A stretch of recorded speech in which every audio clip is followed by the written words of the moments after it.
한 20여 명 넘어가는 것 같아요. 그래서 평균 치면 1인당 피해액이 100만 원도 채 안 되는 소형 금융 사건입니다. 나쁜 놈이라고 벌벌 뛰는 피해자도 있었다고 하는데 그 말을 제가 듣고요. 그 사람이 그렇게 나쁜 사람이라기보다는 돈 관리를 잘 못해서 남의 돈에 조금씩 손을 대다 보니 그런 일이 생긴 거일 거다.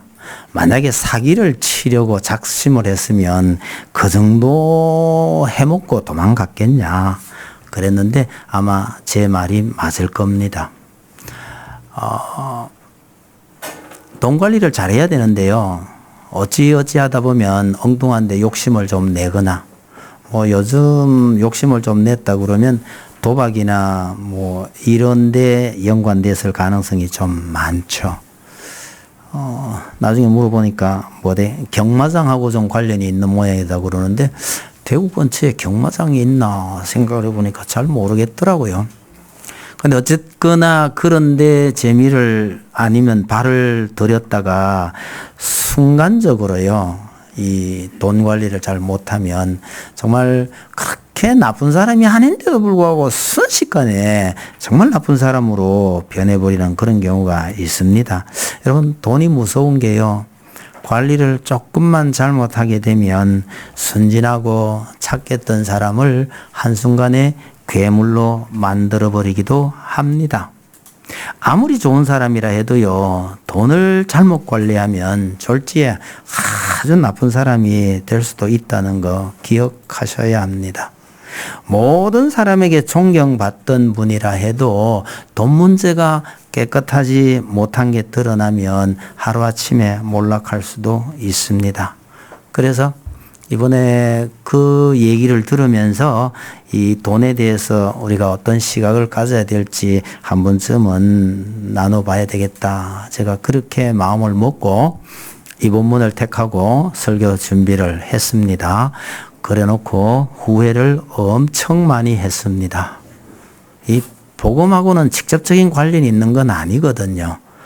그런데 이 주제를 잘못 택해서 이 얘기를 하면 이 설교로서는 이거 제가 보기에는 이 빵점은 아닐지 몰라도 50점 따기도 어렵겠다. 이래서 정해놓고 준비 실컷 하다가 후회를 많이 했는데 되돌릴 시간이 없어서 그냥 가기로 했습니다.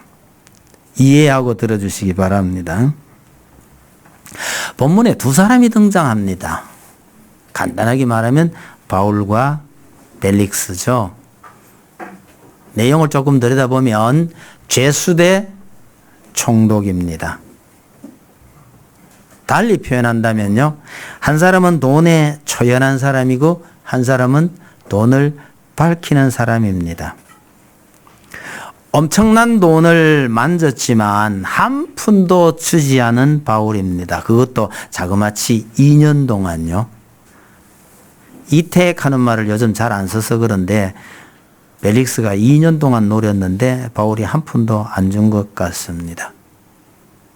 막강한 권력을 가지고 있음에도 불구하고 겨우 푼돈이나 갉아먹으려고 바울을 자주자주 불렀던 총독은 그야말로 치사한 총독이 되어버린 거죠. 여러분 돈이 사람으로 하여금 위대한 일을 하게도 하지만 참으로 사람을 치사하게도 만들어 버립니다. 이 벨릭스에 대해서 먼저 생각을 한번 해보십시다. 26절에 보니까요. 총독이란 사람이 죄수에게 돈을 노리고 자주 불러서 이야기를 했답니다. 최고의 권력을 지닌 총독이 죄수로 들어온 바울에게 무슨 돈이 있다고 자주 돈을 노리고 그를 자꾸 불렀을까? 여러분 우리 생각으로는요. 평생 복음을 위해서 가족도 없이 헌신하고 뛰어다녔던 그 바울에게 무슨 돈이 있다고 그랬을까 이런 생각이 듭니다. 약간 의아스럽기조차 합니다. 그러나 돈만 밝히는 벨릭스에게는요. 바울의 위대한 사역 같은 것은 보이지 않습니다. 단지 그가 수많은 사람을 구제할 만큼 많은 돈을 가지고 왔다는 것, 이것만 압니다. 그런데 그 녀석이 죄수로 붙들려서 자기에게 온 거예요. 이건 그야말로 돈을 울거낼 절호의 찬스라고 생각했을 뿐입니다. 겉으로는요, 그가 전하는 복음에 관심이 있는 척하고 자주 불러 질문을 했지만 실상은 어떻게든지 구슬러서 돈을 좀 뜯어내려고 했었다는 거죠.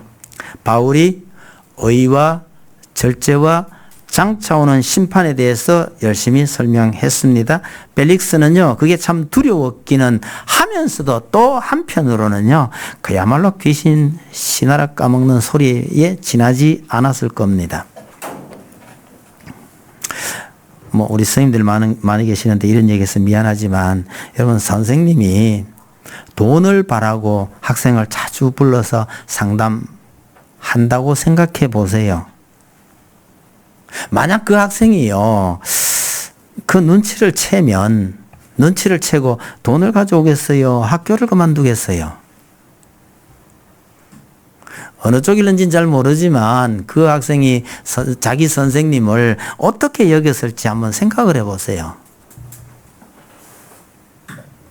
선생님만 욕보이면 안 되잖아요. 목사가요, 돈을 바라고 그래도 있는 집만 열심히 찾아서 신방을 다닌다면 여러분이 그 목사를 어떻게 생각하겠어요? 돈이 사람을 정말 치사하게 만들어버리는 예입니다.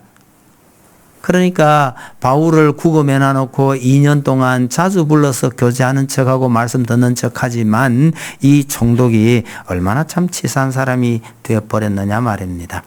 그런데 바울이 무슨 돈이 있다고 이러나 말이에요. 이 총독은 그렇게 노렸지만 결국 얻은 건 아무것도 없어요. 아니, 줄 사람을 보고 기대해야 되지 바울한테서 그런 돈이 나오겠느냐 이 말이죠. 우리 생각이에요. 벨릭스라는 사람 입장에서는 바울이 어떤 사람인지 그다지 관심 없어요. 그냥 그 사람이 지니고 있는 돈에만 관심이 있는 거죠.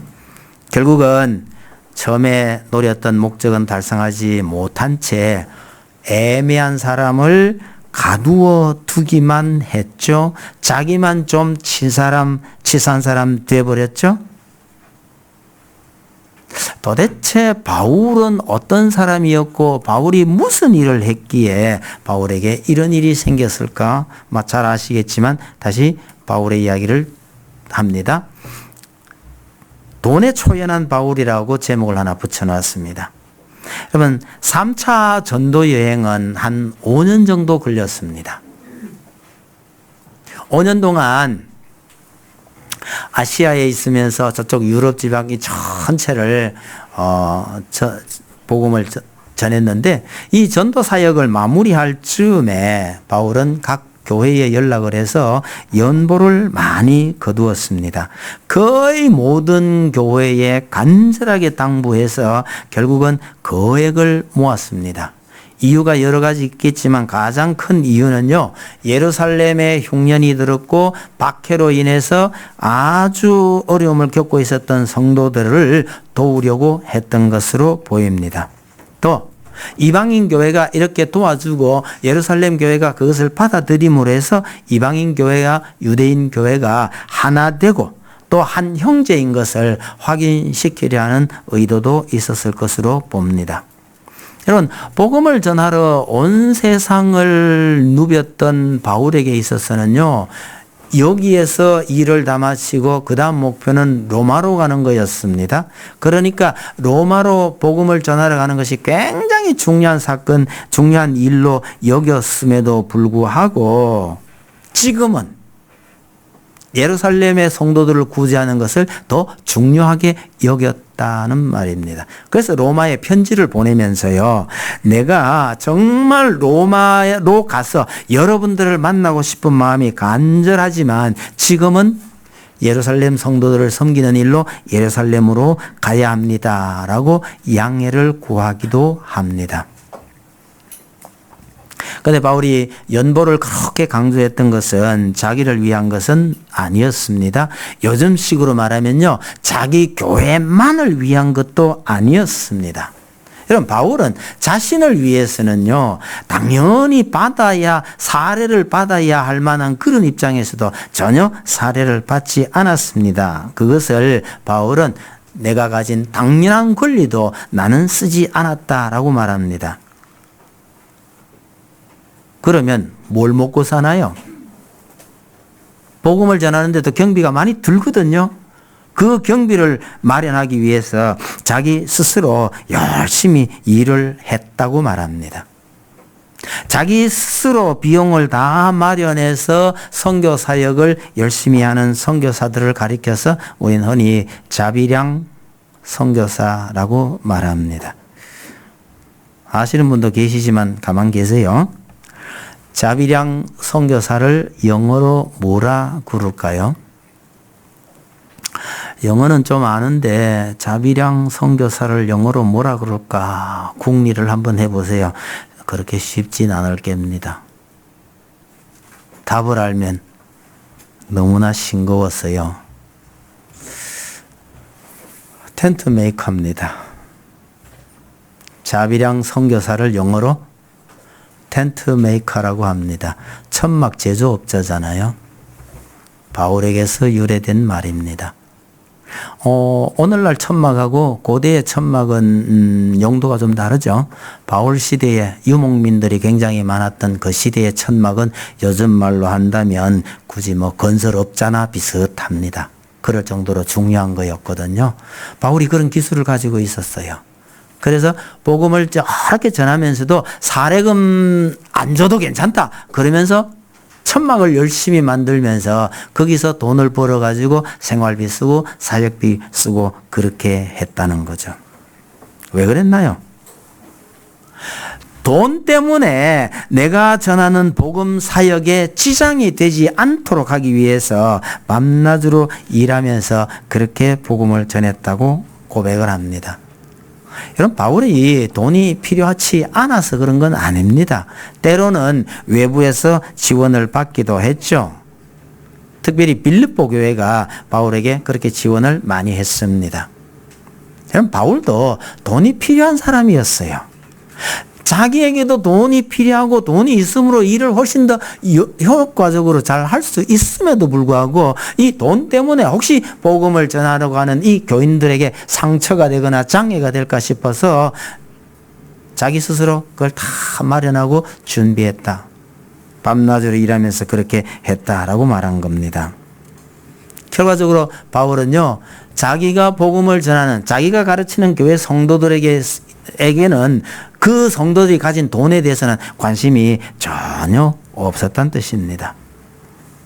그럼 모든 사역자들이 바울처럼 할 수는 없지만 그래도 그 바울의 정신을 이어받으려는 노력은 참 해야 할 것처럼 보입니다. 사족처럼 또 붙인다고 한다면요, 여러분, 바울에게도 돈이 이거 굉장히 중요한 것이었습니다. 그래서 바울은요, 이런 표현을 썼어요. 밤낮 없이 일했다고요. 복음을 전하기 위해서 밤낮 없이 일했다가 아니고요, 밤낮 없이 돈을 벌기 위해서 일을 했다. 그러면서 바울에게 있어서 돈보다 더 중요한 것은 복음을 전하는 것이었다고 말합니다. 그러다 보니 바울이 돈에 초연했다고 말하는 것은 성도들로부터 받는 돈은 성도들로부터 받아야 할 돈에 초연했다. 성도들에게는 그 돈 얘기를 전혀 언급하지 않았던 것 같습니다. 바울이 어떻게 돈에 초연할 수 있었느냐고 묻는다면요, 바울의 표현을 빌리면 바울은 하나님께 소망을 둔 사람이었기 때문에 그럴 수 있었다고 봅니다. 바울에게도 돈이 필요했고 돈이 소중한 거였고 그 돈을 벌기 위해서 열심히 일을 하면서도요, 바울에게 있어서 더 중요한 것은 하나님의 복음을 전하는 거였기 때문에요. 그걸 달리 표현하면 바울은 하나님께 소망을 둔 사람이었기 때문에 돈에 초연할 수 있었다, 이렇게 말할 수 있겠죠. 그럼 반면에 벨릭스는요, 돈에 소망을 둔 사람이었다라고 말할 수 있을 것 같습니다. 소제목 하나 더 말씀드리죠. 이 헌금을 발음이 좀 조심해야 되겠네요. 헌금을 참 조심스럽게 바울이 다루고 있다는 것을 말씀드립니다. 여러분, 예나 지금이나 돈을 다루는 것은 굉장히 예민한 일이고 문제가 될 소지가 참 많습니다. 그래서 바울은 이렇게 모은 거액의 연보를요, 직접 관리하지 않고 각 교회 대표자들로 하여금 지참하게 해서 예루살렘까지 동행하게 합니다. 고린도후서 8장에 보면 우리가 맡은 이 거액의 연보로 인하여 아무도 우리를 회방하지 못하게 하려고 그렇게 했다라고 말합니다. 요즘식으로 말한다면 소위 배달사고나 횡령 혹은 강도의 위험을 막기 위해서 바울이 아주 신경을 많이 쓰고 있었던 것으로 보입니다. 이것을 바울은 또 다른 곳에서 뭐라고 표현하느냐면요, 선한 일에 조심하려 함이라 라고 말합니다. 여러분, 좋은 일을 하려는 사람은 때로는요, 내가 하는 일이 이게 참 좋은 일이고 선한 일이잖아, 이래서 방심하고 다른 사람을 배려하지 않고 함부로 하다가 낭패를 당하는 경우가 종종 있습니다. 실제로 좋은 일이라고 했어요. 함부로 할 게 아니고 조심에 조심을 거듭해야 다른 사람을 다치지 않게 된다는 거 기억하시기 바랍니다. 남을 돕는 선한 일이라고 다른 사람을 생각 안 하고 방법을 잘 생각하지 않고 함부로 하다가는요, 다른 사람에게 큰 상처를 줄 수도 있다는 겁니다. 여튼 바울은요, 선한 일에 조심해서 결국은 이 거액을 예루살렘으로 가져가서 예루살렘의 많은 성도들을 도우게 됐던 거죠. 그럼 이것이 예루살렘에 아마 큰 소문이 났을 겁니다. 그런데 돈에 밝은 벨릭스가 이 소문을 안 들었을 리가 없겠죠. 그런데 그가 잡혀 들어왔으니까요, 복음에 관심 있는 척하면서 자주 불러가지고 돈을 뜯어낼 궁리를 했던 거죠. 벨릭스는 이렇게 돈을 노리고 있었고요, 반면에 유대인들, 눈에 가시 같은 바울이 정말 거액을 가져와서 사람들을 구제하고, 이거는 눈에 안 들어와요. 바울이 왔단다? 잘 됐다. 그동안 죽이려고 그렇게 애를 써도 찰또 빠져나가더니 이제는 제대로 한번 해보자. 이렇게 해서 바울을 결국은 잡아 죽일 궁리를 하고 바울을 잡은 겁니다. 그래서 바울이 그 유대인들이 죽이려고 하는 것을 로마 군인들이 그를 구출해 가지고 데려 들어간 것입니다. 그래서 오히려 로마 군인들에게 보호를 받게 된 거죠. 그러면 벨릭스는요, 당연히 이 유대인들이 죽이려고 하는 그 바울에 대해서 재판을 열고 유무죄를 가려야 할 입장이었지만 이 눈치 저 눈치 보고 또 돈을 노리느라고 제대로 재판을 하지 않고 2년이나 질질 끌다가 돈도 못 챙기고 이름만 더럽힌 채 후임자에게 인계하고 떠나게 됩니다. 이 사건이 오늘 기록된 이 본문의 내용입니다. 결론 삼아서 우리가 재물에 대해서 어떤 자세를 가져야 할지를 한번 생각해 보려 합니다. 여러분, 돈을 나쁘게 보거나 돈을 언급하는 것을 좀 부정적으로 보는 시각은 분명히 교정되어야 할 필요가 있다고 생각합니다. 조선시대 양반들은요, 돈을 직접 다루는 것을 좀 체면이 깎이는 일로 생각을 했던 것 같습니다. 그래서 양반들이 무대에 행차하거나 뭐 할 때는요, 하인들이 돈을 가지고 따라다녔거든요. 이런 생각을 가지고 있는 분들이 구한 말에 조선이 이 개국을 외국과 통상협정을 맺을 때요, 통상협정을 맺을 때에 이 돈 문제를 그래 꼼꼼하게 처리를 못한 거예요. 돈 문제를 다루는 것을 그다지 탐탁지 않게 여겼으니까 대충 하고 넘어갔던 모양입니다. 그 바람에 우리나라에 경제적 피해를 많이 입혔다고 하더라고요. 여러분, 성도들이 경제에 관심이 없는 것이 조금 그래도 성스러워 보이나요? 특히 목사가 돈 얘기하면 별로 성스럽지 못하죠. 그죠? 저도 알게 모르게 그런 생각이 있어서 돈 얘기 잘 안 하려고 그럽니다. 그러다가 어쨌든 돈과 관련된 설교를 한번 준비하니까 저 마음도 참 편치 않아요. 그래도 한 번은 해야 되겠다 싶어서 억지로 버티고 있습니다만은 지금도 마음이 그리 안 편하네요. 여러분, 성도들이 돈 문제에 대해서 관심을 갖지 않는 것이 어쩌면 좀 거룩한 삶을 사는 우리에게 적합하지 않느냐, 그런 생각을 은연중에 가지고 있어서 경제에 대해서 잘 몰라요. 그 다음에 재물을 어떻게 다루어야 할지 잘 몰라요. 이러면 참 이 세상이 말이죠, 이 돈을 중심으로 경제를 중심으로 해서 돌아가고 있을 때에 우리의 삶이 좀 헛돌거나 자칫 잘못해서 옆길로 셀 가능성이 좀 있는 것 같아서 제가 조금 염려스럽기는 합니다.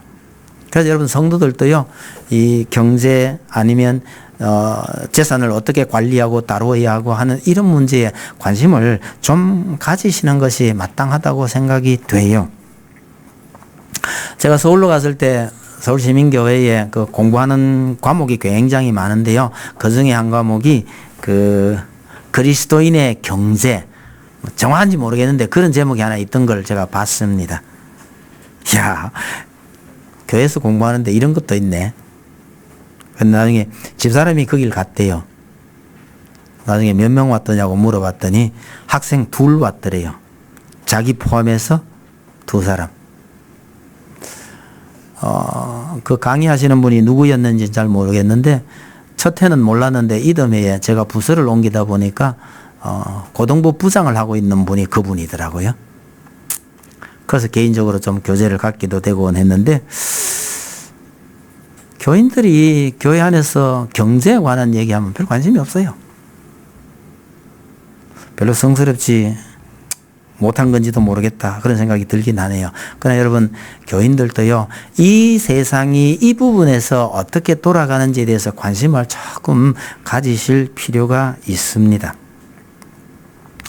그렇다고 해서 관심을 과도하게 가졌다가요, 그것이 인생의 최고의 목표가 되어버리는 것은 더 나쁜 일이긴 합니다. 여러분, 재물에 대한 욕심도, 전 이 얘기 드리면서 참 그한 것이 우리 성도들하고는 아무 관계 없는데 싶은데도 말씀드려야 돼서 마음이 편치는 않습니다. 그러나 여러분, 기억해 두셔요. 재물에 관한 욕심은요, 마치 갈증이 난다고 해서 바닷물을 마시는 거하고 비슷해요. 갈증이 나는데 바닷물을 마시면요, 갈증이 해소가 되나요? 갈증이 점점 더 심해집니다. 여러분, 재물도 똑같아요. 돈을 많이 벌고 많이 빠지면요, 어느 정도 가지면 만족할까요? 여러분, 많이 가지면 가질수록 점점 더 많이 갖고 싶은 욕망에 사로잡혀서 문제가 더 심각해지는 경우가 참 많은 것 같아요. 그런데 성경은 참 재밌는 게요, 사람이 재물을 가지는 것이, 재물을 열심히 일해서 많이 벌고 부를 누리는 거 복이라고 말하면서도요, 적절한 수준에서 그걸 제어하는 장치가 여러 개 있습니다. 그 중에 아마 가장 대표적인 것이 아마 안식년 제도일 거라고 생각을 해요. 여러분, 매년 땅이나 이런 걸 많이 가진 사람이, 그죠? 1년에 농사 지어서 추수해가지고 하면 소득이 남는 거 있잖아요. 이게 이제 축적이 돼 가는 거예요. 열심히 잘 모으고 있는데 7년째 농사 짓지 말래요. 그리고 자기 땅에서 나는 것도 내 것이 아니고 모든 사람이 나누어 먹어야 된대요. 그러면 한 6년 동안 잘 모았는데 7년에 한 해만 더 모으면 내가 이만큼 가는데, 목표 도달하려고 하는데 6년째에서 후퇴하는 겁니다. 이거 아깝게 여겨서 안 된다는 얘기예요. 결국은 성경의 여러 가지 제도들은 사람들이 끝없는 욕심을 부릴 때 어느 순간에 자꾸 제동을 걸어요. 그러면서 가난하고 어려운 사람들을 돕고 그들과 함께 즐거워하라고 자꾸 명하고 있으니, 어느 정도는 재물에 대한 욕심을 브레이크 걸어주는 것이 성경 말씀입니다. 만약에요, 이런 제도가 없다면 많은 사람들이 재물에 과도한 욕심을 가지게 될 것입니다. 돈에 대한 욕심을 적절하게 조절하지 못하는 것, 이걸 다른 말로 말하면 돈을 사랑하는 것입니다. 여러분, 성경이 돈을 나쁘다고 말하지는 않아요. 근데 딱 하나, 돈을 사랑하는 것이 일만하게 뿌리라고 말합니다. 여러분, 돈을 나쁘게 말하는 게 아니고요, 돈을 사랑하는 것을 말한다는 걸 기억해 두시기 바랍니다. 그러니까 돈을 사랑하지 말라는 거예요. 돈을 사랑한다는 것은 돈의 종이 된다는 뜻입니다. 여러분, 돈이 아까워서 발발발발 떨다가요, 진짜 더 중요한 것을 놓치게 되는 것, 이것이 바로 돈의 종이 되는 거죠. 그렇게 되지 말라고 신신당부합니다.